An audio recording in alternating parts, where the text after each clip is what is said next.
All right, so shirt. Sorry about this shirt. Well, it's not meant to be accusative or anyone, or not meant to like point fingers at anyone. But yeah, I eat a bowl of stupid. That's fine. That's good. Healthy, healthy, healthy. Anyway, so today I want to talk about another relocation chart that I wanted to go through. It's kind of similar to the other ones, but I wanted to talk about it because I thought I couldn't post a song, or rather, sorry, a piece. It's by André Caplet, whatever.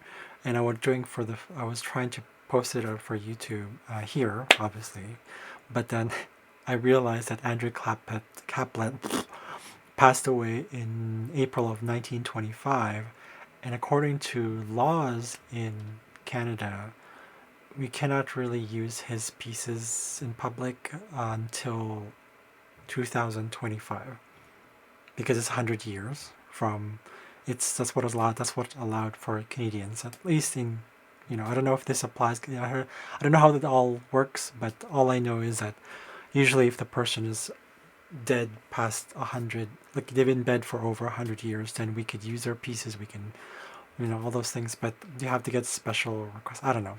It's not a problem, but I don't want to risk it. Anyways, so I thought instead I would do a reading on a relocation chart. That's my own still. Um, and seeing, I'll try to do other relocation charts eventually, but I wanted to talk about why I want to think about, or why I've been thinking. Part of one of the countries I wanted to move to, or maybe, I don't know, it's not really on top of my list, is Turkey. Um, Not the bird, yes, the country. And I just kind of wanted to go through it quickly. So I noticed that, going straight into this, I noticed that right here is the prominent one. So I have my Mercury Uranus conjunct. Uh, well, at least Mercury is conjuncting my descendant here. So relationships, but because it's Scorpio, it's like it's bound to have like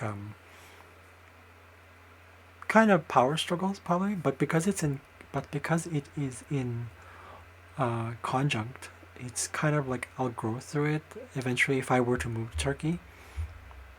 But if you look at it, because of the aspect to my Chiron, and Chiron's in the first house, it's being able to communicate the wisdom and insight that I get through relationships and how I see it, open enemies, with how I express myself. So maybe there's sort of delayed uh, realization of the pain that I would probably go through if I were to move there in terms of self-expression and how people will understand me. Then in this case they wouldn't really understand me the first, they would think that, oh, he's pleasant, he's kind of quiet and all that stuff. That's the impression that people will get of me if I move to Turkey. Or at least there's a specific city I chose here. It is Kahramanmaraş, which was actually I have because I know someone who lives there, and I thought, what would it be like if I moved there? I was kind of curious. Like, okay, so this is what came up. This is the one that's dominant here. It's Mercury ascendant, Mercury conjunct descendant. So therefore opposition to my ascendant. Okay, opposition to that. Um, and but it's funny because now I look at it and I'm like, oh, so issues with open enemies, relationships, in general, marriages or contracts, any sort of agreements that I might go through in the seventh house. I might have, as you can see here, I might definitely have some sort of delusionary sort of how I perceive romance, uh, and I would transform from that because I see here Venus, right, is in my fifth house. So a lot of probably like romance possibilities, but trouble with that delusion that I might go through that. It's like, oh, okay, I might find like, oh, he's the one or he's the one. So it definitely kind of, the fifth and the eighth house stuff here will definitely like come into play strongly, I would say also. And at the same time, don't know how I would grow from that expansion because of how Jupiter here and how I would actually understand what it means. So there's a lot of probably like relationship, romantic sort of, not problems. I don't want to see it as problems, but yeah, we can remember that these are already energies that would possibly exist in dimensions and different possibilities, different universes that might already exist. Remember that astrology is there to show, it's an art form of what's already set, what's already there. It's all love, it's all energy, it's everything is that. So astrology is just to show you. I would not rely on this as like, especially with like, we're talking about like karmic astrology or like predictive astrology or even relocation astrology. Don't rely on it as if it's like, oh, that's my future. No, don't do that. I mean, you can always work through things. You can always find a way. Because this is a life lesson that was telling you, that's at least for me, it's telling me that's like, I need to work on being more realistic, right? That's what illusions are for. It's showing you what you think you want, but what you really want is something else beyond that. You can use that energy to your benefit, to shadow work stuff, right? To see, oh, well, I can make use of my imagination, my fantastic self, in terms of how I want to relate with people. So eventually, this will make me strong. Squares always are good signs, are good aspect. It's a sign showing that it's like there's a lot to work on, right? So um, there's another part here. I would technically shine in the sixth house with work because it's actually kind of funny because if you recall from an older video that because my sun was in is Libra, but remember what rules Libra is Venus, and for me it's Aries. You look into where Libra is, it's in Virgo. So I tend to like being there for people in a very sort of servitude way. At least that's how was when I was younger. And I just came to realize like I need to find a balance. I don't always need to be there for people. It's because I need to be there for myself. That's what it's teaching me. And especially because we have 26 degrees Sun, 23 degrees Ceres. Ceres is telling me, it's like, hey, wait a second, wake up, right? In this case now it's in consciousness. If I were to move to Turkey, Ceres would be in full consciousness of what I need to work for myself and what I mean towards my own inner private life, which is Imam Kweli here, Nadir, the fourth house star. So I would definitely be more conscious about it, even though there's like this, like I'm shining in the workplace, I'm shining in sixth house, I'm shining in terms of like helping people and all that stuff. But I have to find boundaries, right? Because also Pluto reveals that and say, not only making it conscious, but really revealing that.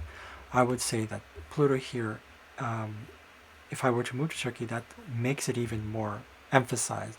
Nothing is hidden anymore. Well, there is, like Pallas Athena would be here. That's as dominant, I would say. It's the bigger planets, like the luminaries, the sun, the moon, and then the other personal planets as well. That would be the strongest. But I have to find that balance. Pluto reveals that ego change because it's Pluto conjunct my sun. And of course square to Ceres. It's revealing that I need to take care of myself, even in Turkey. Um, and because of that, yeah, I would shine. But I was also shine naturally in terms of like how I relate to people in the workplace as a social circle, because 11th house moon right here. We have trine moon to the sun, and also Pluto, and also Lilith right there. So that definitely means like Pluto. Sorry, that there's would be like an ease, so to speak, of that. But then remember that easy aspects or comfortable aspects, like trines, for example, here, right? Okay, the trines here make it so comfortable that sometimes if you're not ready for it, if you get too comfortable, then it's like, oh, then you're not really learning anymore, right? The comfort is showing you that it shows us that even though it's comfortable, um, we have to be, in this case, conscious and aware of our choices. It comes back down to being present. It comes back down to the fact that everything is energy, that part of that awareness, that childlikeness, that connection with love and universe and everything. Astrology again is just showing what's there already, and to show that, hey, we have lessons to learn, right? It's kind of like writing your autobiography or like your own story about yourself, and you've already experienced it, but astrology is showing that it's like, this is already, this is what your soul, this is your soul contract, this is what you chose to be, this is your experience. So ergo that. The one thing I noticed that of course changes is the part of fortune. Remember the part of fortune I described in the previous video? I think it was in Benedict Cumberbatch's natal astrology reading video. That now here we have part of fortune in Capricorn. The sign it's in reveals the. I want to be specific here. The sign it's in reveals the signs or indicates that it's the talents and abilities that are expressed. The house it's in, however, indicates the area of life which manifests success, health, and abundance. So basically kind of the same thing. So how I express, of course, it's signs, right? So how and why, like the costumes, right? So how in that case, because it's shifted to Capricorn, that means that for me it would be. I'm going to say first of all what it says here. So the sign it's in because it's Capricorn for management, and the house it's in because it's in the 9th house is with foreign stuff. So in that case, even though I'm already in Turkey, if I were already hypothetically in Turkey, I would still have been able to have good, I guess, abundance in relationship to foreigners. In this case, maybe foreigners like Turkish people or Turks or outside of Turkey. I don't know. Either way, it's something to do with foreign lands, something to do with business ventures, which is the 9th house stuff. Also, higher education, of course, naturally. And also, so management, but also how I relate to people using sort of, I guess you can say, unspoken wisdom. There's that wisdom that's about Capricorn, right? But that could also mean that that's why it says management in my source here is that when it's management, it means that being able to also control, not so much control, but that can happen myself. So the talents come through being able to be a leader. That's another thing as well, right? That's the one that shifts. Typically, in my own chart, part of fortune is in Pisces, so it's all about idealism, the perfect life, and all that stuff, or not the perfect, like the it's what do you call it? Motivating people in a spiritual sort of idealistic way. It's like it's really out there and yeah. So that's very Pisces, right? But here in Capricorn, there's a little bit of that as well. But yeah.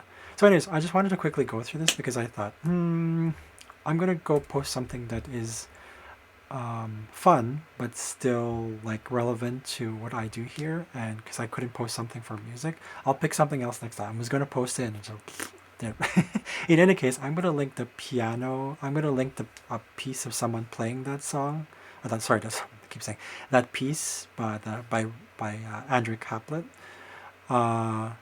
And I'm gonna post it after this one. It's kind of just like for fun, see how you like it. But yeah. Anyways, I hope this helps. I'm not gonna go through it that much. I've done through my chart so many times. I'm gonna try to do a different relocation chart of other people. Again, if you have questions, put in your chart and see if I can do a relocation chart for you. Just it's all fun. It's all fun. Anyways, I'll see you guys later. I hope this was a little bit enlightening, just for fun. I want to have fun with this. I'll see you guys later. Thank you. Bye.